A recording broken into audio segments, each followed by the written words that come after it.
दो तकिए जो होते हैं ना, माँ जी की आंख लगी, दो तकिए सीधे करके रखे, उनके ऊपर चादर ऐसे डाली कि पता लगे बंदा सो रहा है, ऊपर से छत से छलांग लगा के गायब हो गए। मैं क्या गुनाह कर सकता था, क्या जुर्म कर सकता था? दरिया पे नहा सकता था, सिगरेट पी सकता था, लोफर लड़कों के साथ खेल सकता था। 16-17 साल का बेटा है और दुबई में 12 साल की मेहनत की जमा पूंजी उनकी 3 ट्रांजैक्शंस में उड़ जाती है। आपको मैंने पिछले कुछ अरसे में देखा कि आप कुछ काउंसलिंग वीडियोस भी कर रहे होते हैं। जी मियाँ साहब, 90% of the social media content उठाए, तोड़ने की बात, लड़वाने की बात, कंट्रोवर्सी की बात। 5 साल से लड़ाई थी, आज हमारी सुलह हो गई है। ये बात आपकी समझ आ गई। जब शोहर अपनी बीवी को कहता है निकलो मेरे घर से, इसका मतलब क्या होता है? मैंने कहा इसका मतलब होता है कि कभी भी मेरे घर से जाना मत।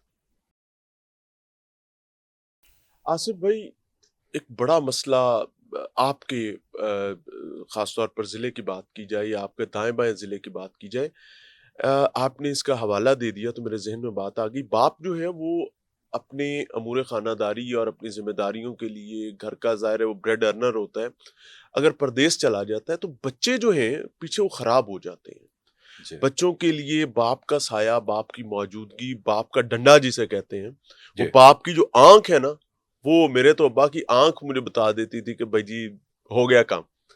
अल्लाह उन्हें गरीक रहमत करे। कितना मुश्किल था। अब ये सवाल तो बेसिकली आपकी वालदा से पूछने वाला है कि आसिफ जट हाँ, को और बहुत मुश्किल। एक सीधी डगर पे रखना कितना मुश्किल था एक माँ के लिए। बस कुछ लोग ऐसे होते हैं कि जिनके सामने बैठ के ना बोलने का दिल करता है।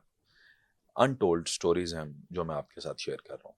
माँ के लिए बहुत मुश्किल था। हम 2 बेटे थे। बेटों को पालना बहुत बहुत मुश्किल मुश्किल होता था, है माँ के माँ को लिए। नहीं पता था और हम रहते थे ऑन द रिवर साइड। हम्म तो दरिया में नहाना और हर साल अमवात होती थी बहुत हम्म ज्यादा। हम्म झेलम का दरिया बहुत गहरा और हम्म वो ऐसा है, तो उनको हर वक्त फिक्र रहती थी दरिया पे ना जाएं। तो हम्म। वो दिन को भी हमें सुला देती थी और रात को भी मगरिब के बाद वो कहती थी सो जाएं। तो मैं क्या सोने के करता था, टाइम है। हाँ जी, सही है। 2 तकिए जो होते हैं ना, हम्म। माँ जी की आंख लगी, 2 तकिए सीधे करके रखे, उनके ऊपर चादर ऐसे डाली कि पता लगे बंदा सो रहा है, ऊपर से छत से छलांग लगा के गायब हो गए। अच्छा।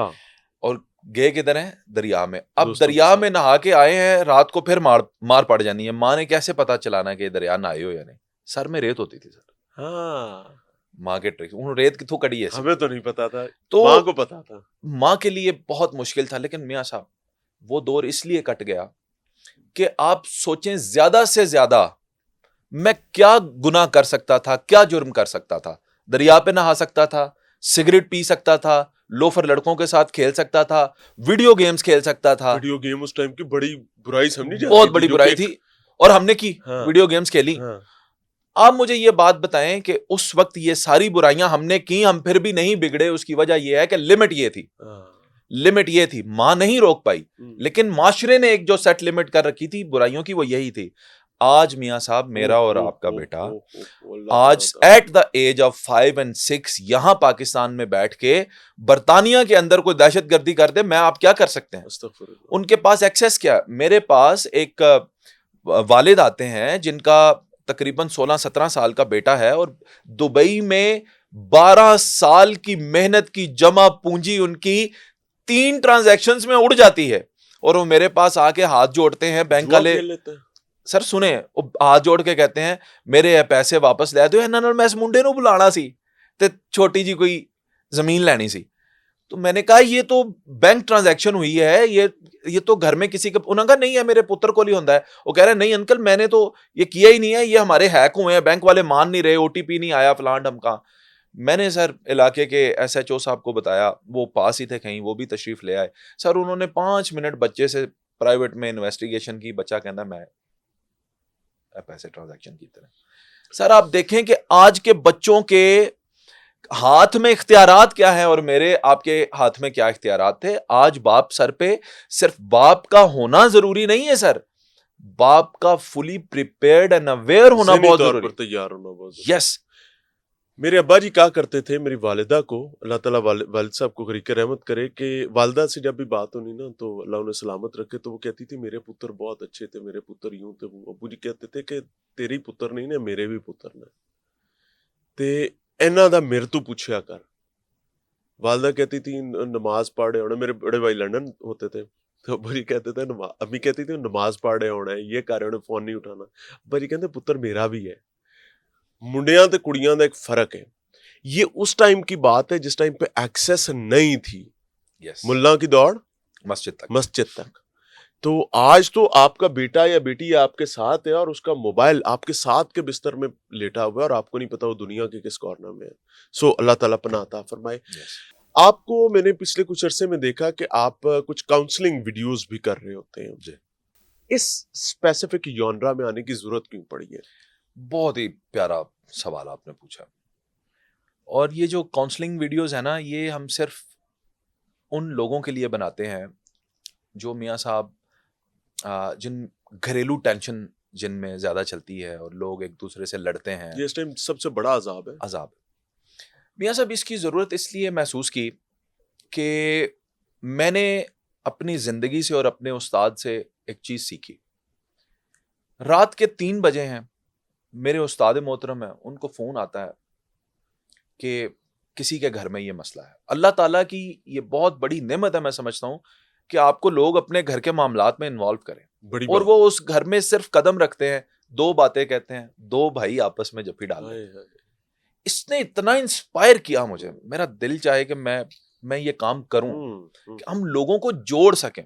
मियाँ साहब 90% of the social media content उठाए, तोड़ने की बात, लड़वाने की बात, कंट्रोवर्सी की बात, उछाल रहे हैं इज्जतें, कपड़े उतार रहे हैं। हम इसमें कोशिश ये करते हैं कि चलें कोई ऐसी बात कहते हैं कि किसी को जोड़ा जा सके, लोगों को जोड़ा जा सके। एंड अनबिलीवेबल रिजल्ट्स हैं। आप कभी उनके नीचे कमेंट सेक्शन में पढ़ें, 5 साल से लड़ाई थी, आज हमारी सुलह हो गई है, ये बात आपकी समझ आ गई। अच्छा, क्या एक छोटी सी मिसाल, मैंने अपनी एक वीडियो में एक मैसेज दिया। मैंने कहा आप जानते हैं कि जब शौहर अपनी बीवी को कहता है निकलो मेरे घर से, इसका मतलब क्या होता है? मैंने कहा इसका मतलब होता है कि कभी भी मेरे घर से जाना मत, इधर ही रहना। जब वो कहता है कि मुझे बिल्कुल मत बुलाना, इसका मतलब होता है कि प्लीज मुझसे बात करो। अब एक्सप्रेशन कुछ और है, दिल में कुछ और है। जो वो चाह रहा है वो गुस्से में बोल रहा वो है। गुस्से में बोल रहा है, लेकिन उसके अंदर कुछ और है। वो अटेंशन चाहता है आपकी, वो नरमी चाहता है आपकी, वो आपकी प्रेजेंस यहाँ चाहता है, वो कभी आपको निकालना नहीं चाहता। वो सिर्फ ये चाहता है कि आप उसकी वो बात, उसका वो पॉइंट मान लें। अच्छा, इस बात से हमारे एक पुलिस के डिपार्टमेंट में दोस्त होते हैं, वो अपनी बेगम से उनकी बड़ी लड़ाई चल रही थी, इस वीडियो को देखकर उनकी सुलह हुई। दोनों मियाँ बीवी मेरे पास ऑफिस आ गए। Very good.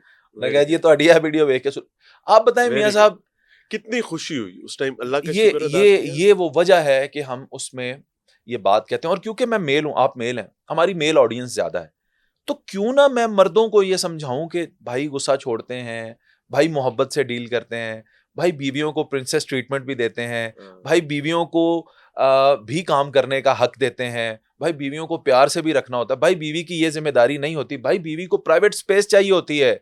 आपके पास एक अलग स्पेस होनी चाहिए आपके घर में बीवी के लिए, आपके कमरे के। अब देखें हम किस माशरे में रहते हैं, बीवी है आपकी, आपके कमरे में एसी लगा हुआ है और सारा टब्बर आपका आके आपके कमरे में सोता है, आपके भाई, आपके अब्बू और सारे आपके रिश्तेदार उस कमरे में, आपकी बीवी भी उधर ही है। ये इनको एजुकेट करने की जरूरत है, दैट इज वाई हम इस पे बात करते हैं। और अल्हम्दुलिल्लाह सिर्फ एक ही कोशिश है मियाँ साहब, वो ये है कि लोग जुड़ें। अगर खुदा ना खास्ता कभी ये लगा कि हमारी किसी बात से लोग टूट रहे हैं तो छोड़ देंगे, ये बिल्कुल नहीं करेंगे। बड़ी बात।